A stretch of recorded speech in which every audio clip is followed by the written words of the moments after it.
Namaskar viewers, hello and welcome to Sansad TV. I'm Tina Jha, you're watching Perspective. 3rd of December marks the International Day of Persons with Disabilities.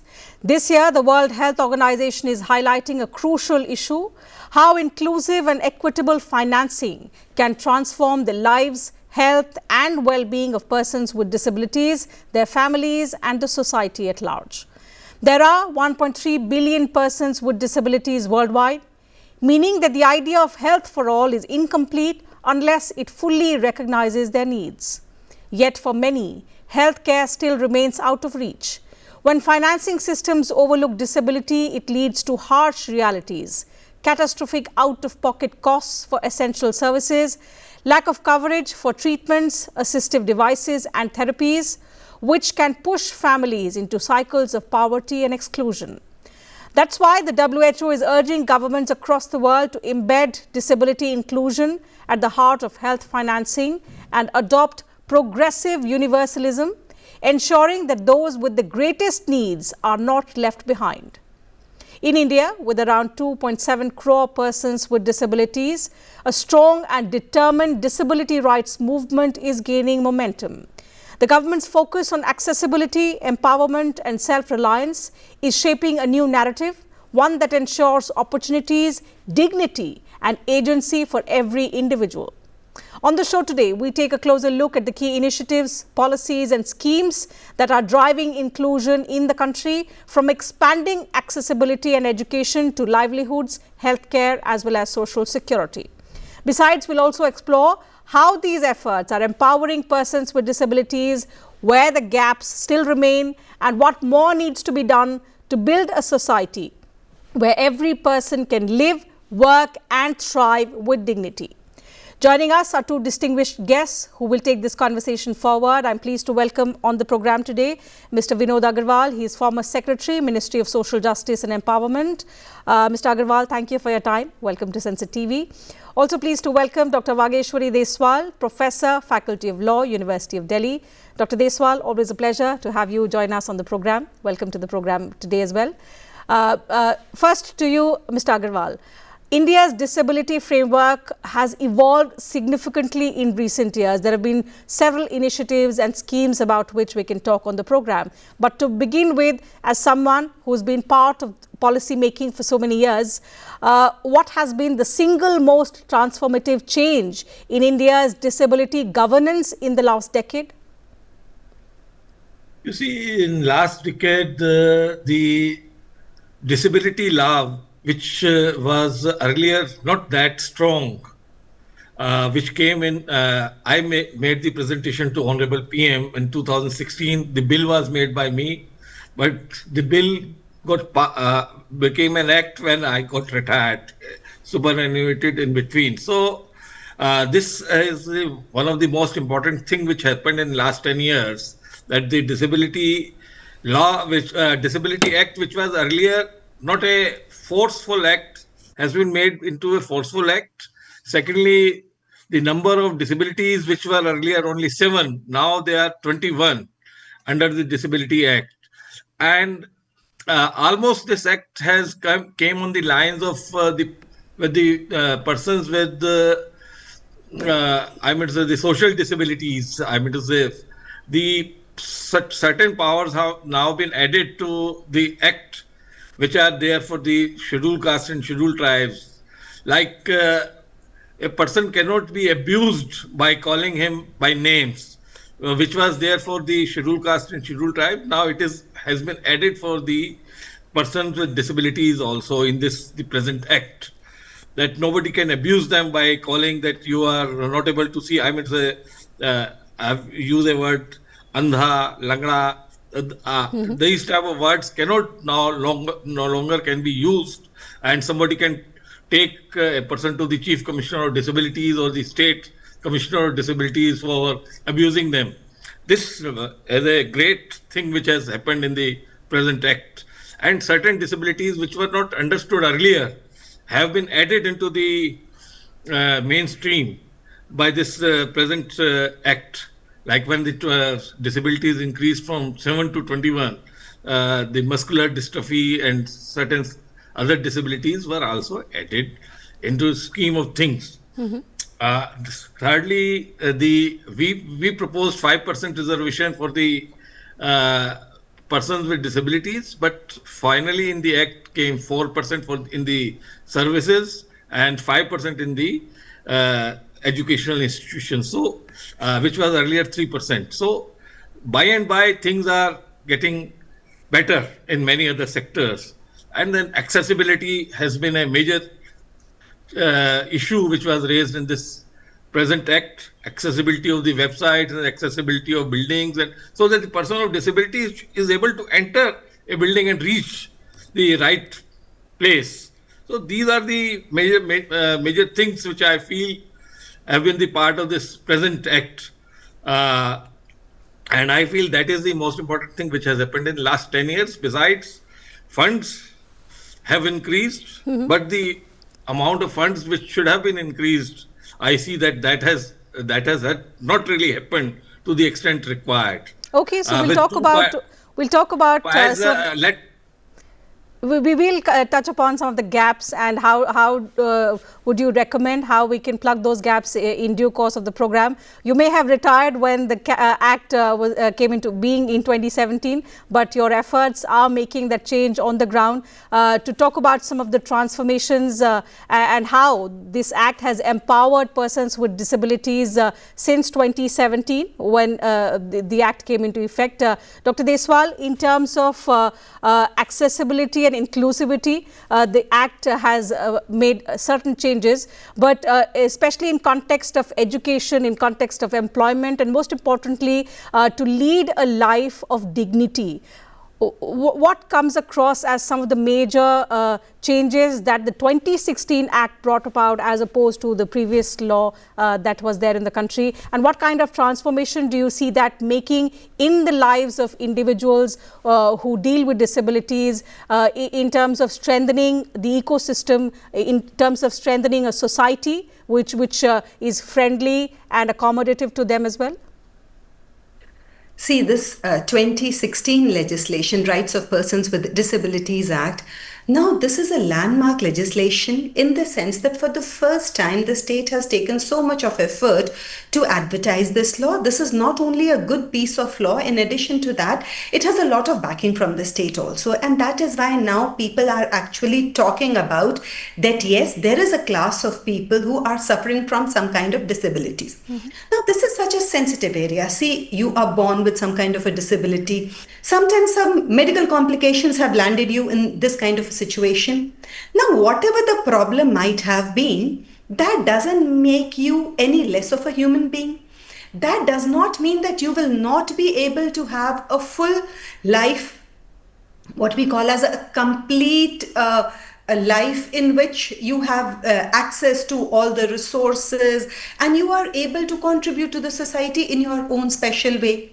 Now, after we got this law, although see the law uses the term Rights of Persons with Disabilities Act, but you see there's been so much of progressive literature around this law that now what the term that we use is Divyang or differently abled people, because this is a law which focuses on removing of stigma, which focuses on enabling people, especially when we talk about the education sector. See, there are 21 kinds of disabilities that we've acknowledged now as different kinds of disabilities in which we need some sort of an intervention to help the people realize their full potential.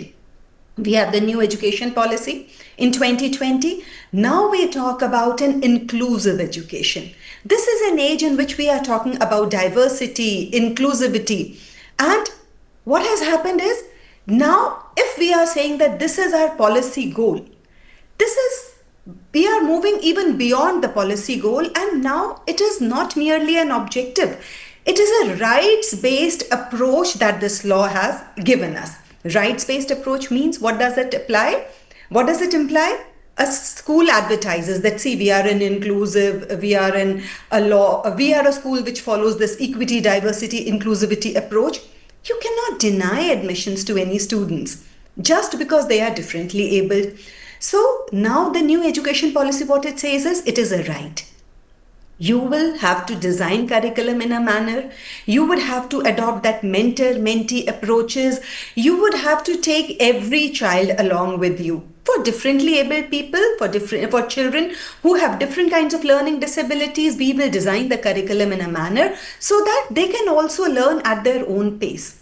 See, it is so unfortunate that in our country, all the public spaces, they are designed for able-bodied people.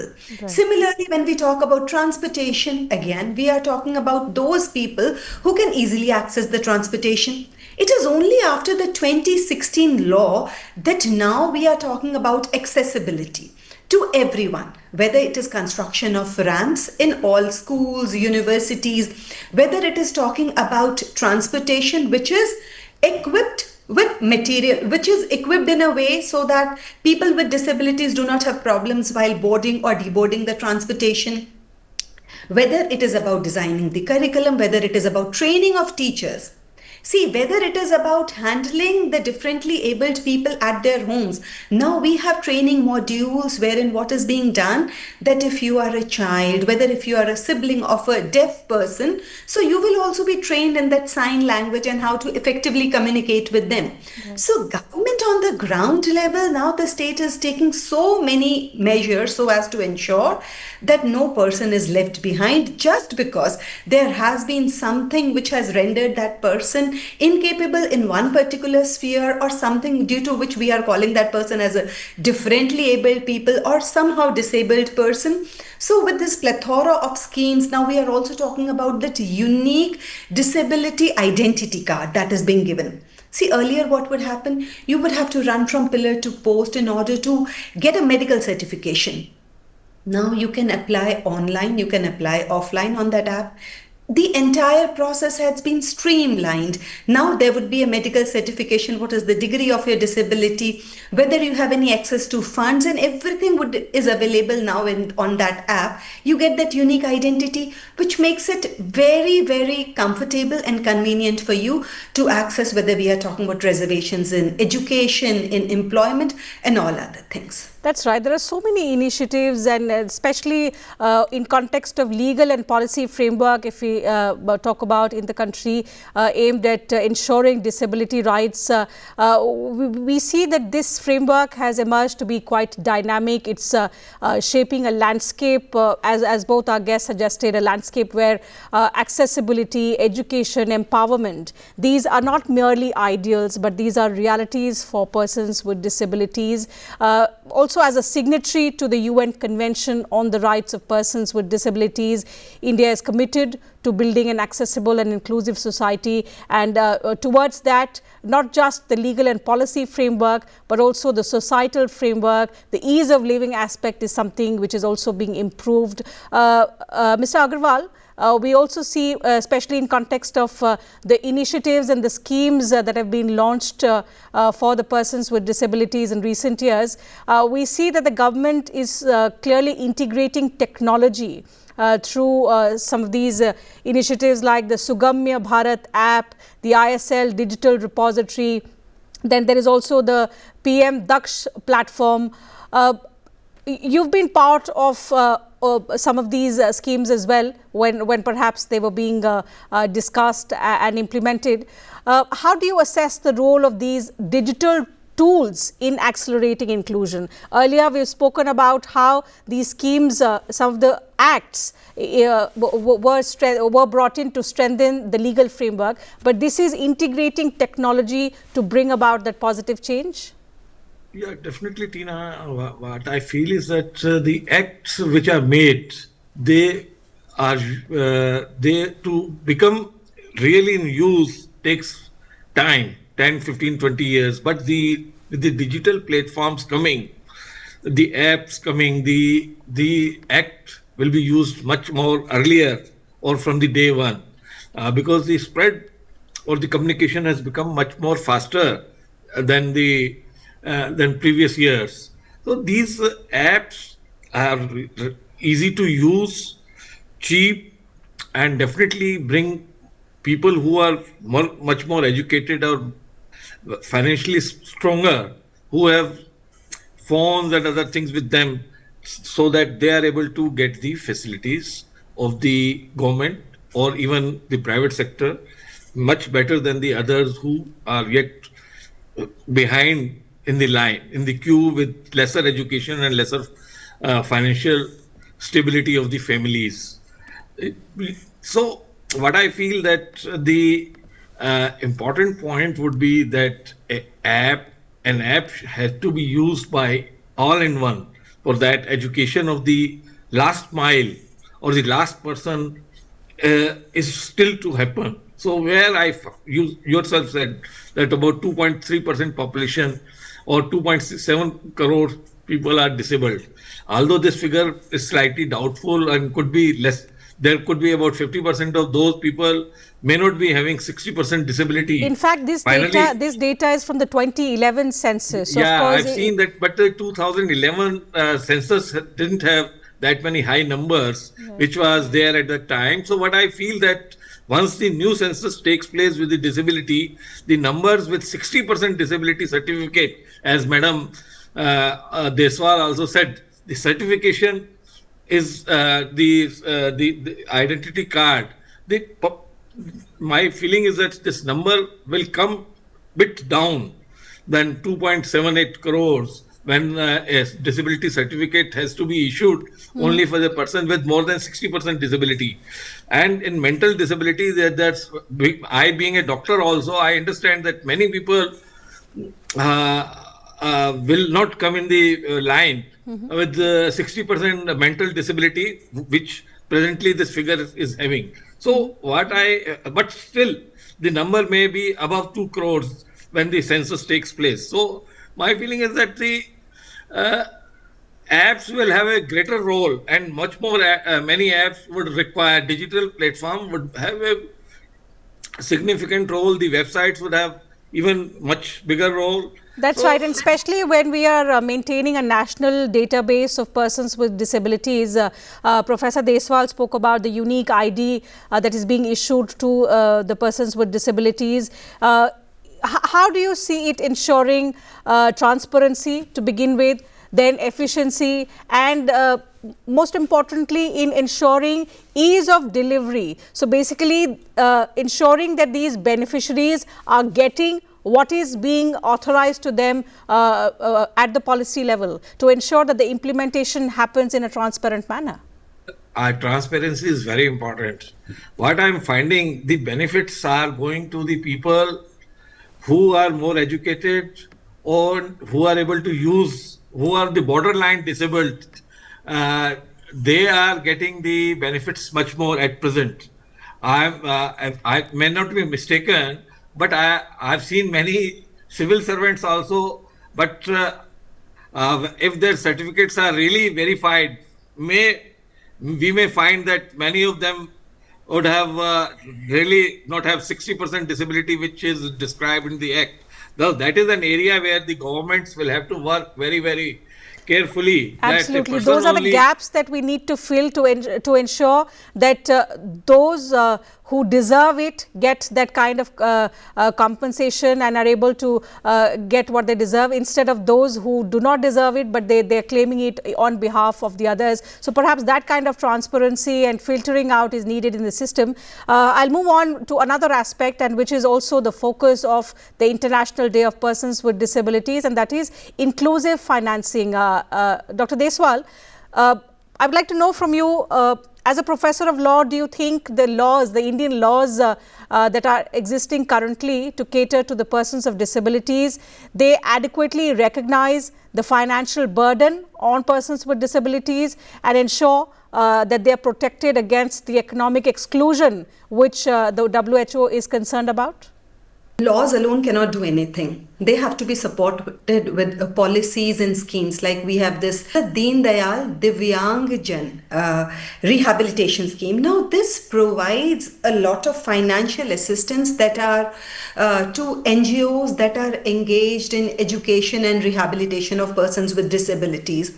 Now what has happened, even when we talk about insurance schemes, earlier we did not talk about insurance policies for people who were suffering from some kinds of disabilities or these kind of things. But now there are so many insurance companies also that have launched schemes for this. And then, as you talked about the Sugamya Bharat Abhiyan, which was launched initially on 3rd December 2015. Now, after 10 years of the Sugamya Bharat Abhiyan, now what has happened now this year, there is an Purple Fest that has also been launched. So now what has been done, that we have upgraded an app which is very user friendly, which makes it accessible to people with disabilities to log in. There are user friendly interfaces wherein they can easily find out what all is available to them. Through that, they can apply for loans. Through that, they get to know about the education opportunities. And now, in addition to all this, this is also doubling up as a grievance redressal mechanism wherein you can also register your complaints. So this is how the laws, they would be supported by different kinds of schemes and policies which would be required from time to time. And then if we talk about the number of people with disabilities, here I would just like to say that, see, when we talk about intersections with caste and gender, there are lots of women, there are lots of people belonging from the so-called backward caste whose disabilities have in fact put them in such a demotivating position, or wherein all these benefits that have been launched by various laws and schemes, they are not even accessible to them. For women who are suffering from disabilities, there are so many families who do not allow such women or do not enable them to even have access to these schemes.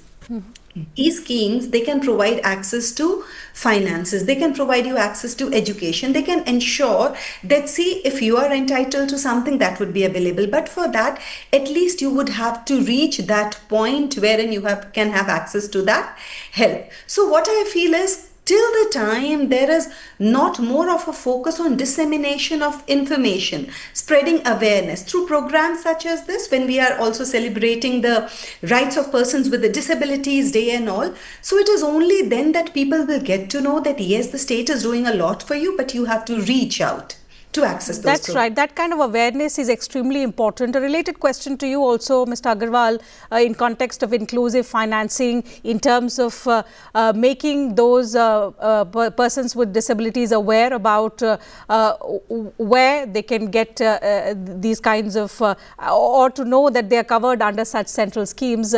So the question is, if you could enlighten us and our viewers about the fund, or maybe the insurance model for disability support, also assistive technologies that currently prevail in the country? Yeah. Actually, I'll answer it in three parts. There is a National Handicapped Finance and Development Corporation headquartered at Faridabad, which is for all India corporation. It has more than 100 crores of the equity, and it gets funds from the government, and it distributes fund for at cheaper rate of interest and with subsidy to the persons with disability who are first given some skill training, and then they are given funds for running some businesses.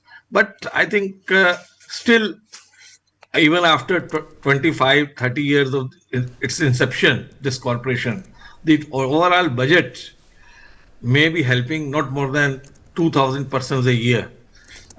Some state governments also have some certain corporations, and the person with disability or the Divyangjan can also take funds from the normal scheme. So overall, out of 2 crore people, I think not more than 10,000 people at present are getting funds for the various type of these. For some small businesses. So here, I feel that budget could have increased much more than what it has increased over these last 20 years. Again, the scheme DDRS, which Madam Bhageshwari Deswal talked about, I think the total beneficiaries all around the country would still be not more than 1 lakh.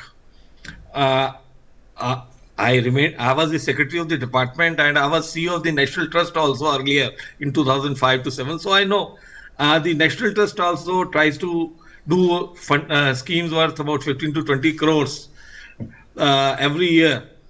So, but seeing the total population of disabled, the funds could have increased much more, although they're all sectors who are demanding funds. And all these social sectors require more funds. So only the question can come whether only person with disabilities or the Divyangjan would require more funds. Yes, they require more funds because a teacher who is teaching the mentally challenged child requires 1 to 3 ratio only, not 1 to 20, which is there in the education department. So here the number of teachers training places are also only about 5 to 600, which are under RCI, Rehabilitation Council of India. I was chairperson of that for some time. So I know that that area also requires that number of institutions where the training of teachers is also need to be increased. There was a committee, there was a university was to be created, but still the university has not finally come up. Only there are about 9 national institutes up till now. So the lot of work is still to be completed, or That's the right. to, You've been part of the system. You understand well where the gaps remain. So, of course, the focus in the next few years should be on how to build the momentum on the transformative policies and schemes that have been launched, and to ensure that they are implemented effectively as well.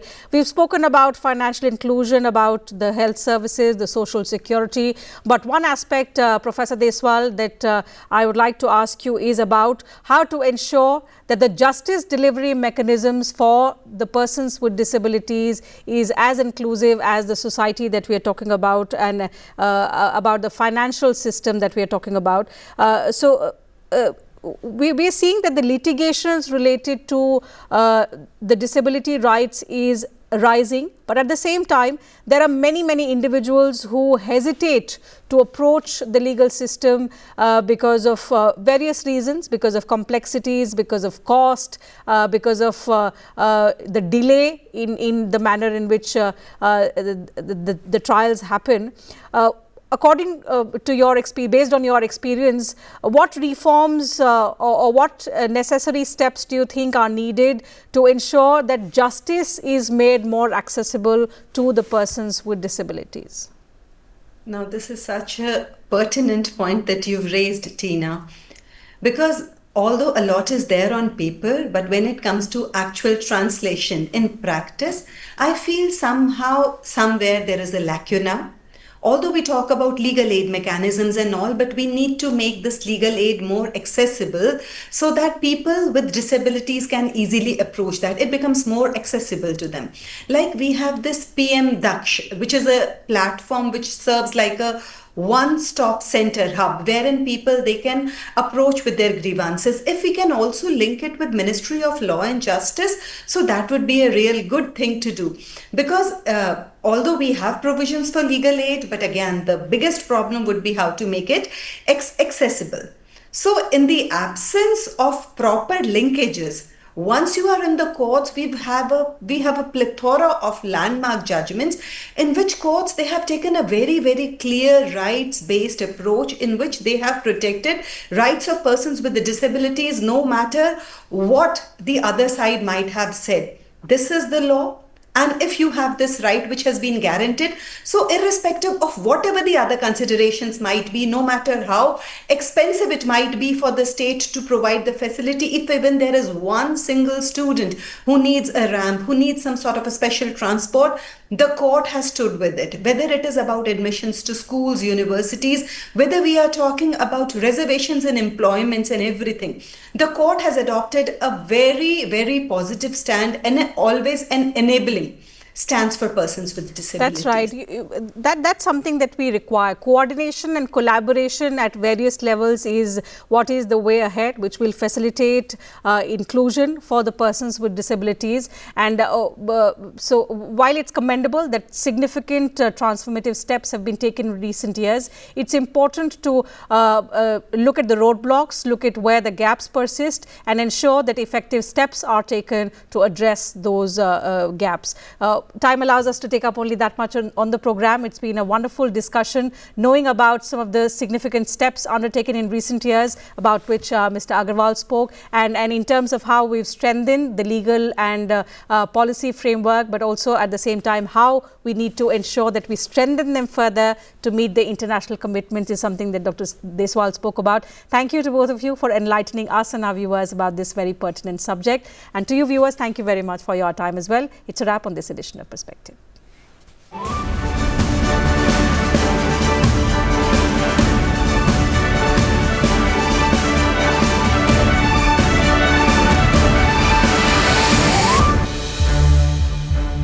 संसद TV के और भी programmes देखने के लिए subscribe करें हमारा YouTube channel और हाँ, इन्हें लाइक और शेयर करना ना भूलें।